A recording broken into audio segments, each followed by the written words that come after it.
सर्वोच्च न्यायालयाच्या वक्तव्यानं प्रेरित होऊन कॉकरोच जनता पार्टी स्थापन करणाऱ्या अभिजित दिपके यांनी इंस्टाग्रामवर भाजपला मागे टाकलाय।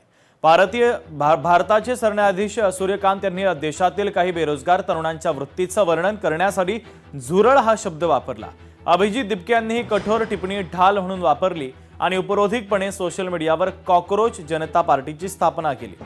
ही कल्पना इंटरनेटवर इतकी लोकप्रिय झाली की लोक या अनोख्या आंदोलनामध्ये सहभागी होत राहिले।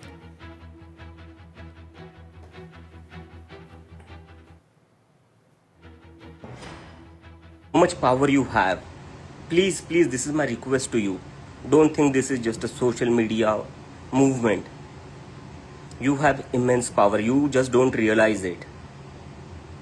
You are about to do something very big in this country, and that is going to change the country's political history forever.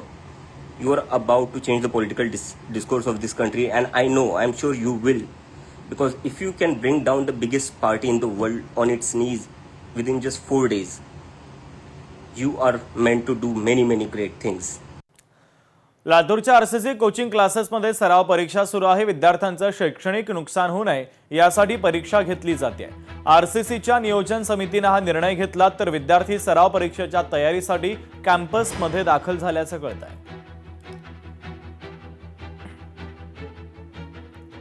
नीट पेपरफुटी प्रकरणाचा सविस्तर तपास सुरू आहे। शालेय शिक्षण मंत्री दादा भुसेंनी प्रतिक्रिया दिली।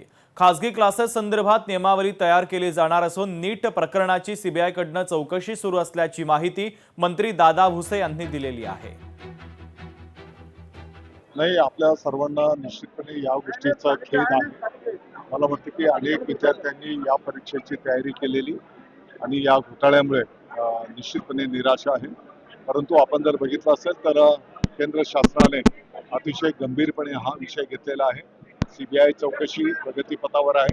अनेक लोकांना अटक करण्यात आलेली आहे। त्याचा संपूर्ण डिटेल खोलपर्यंत तपास त्या ठिकाणी सुरू आहे।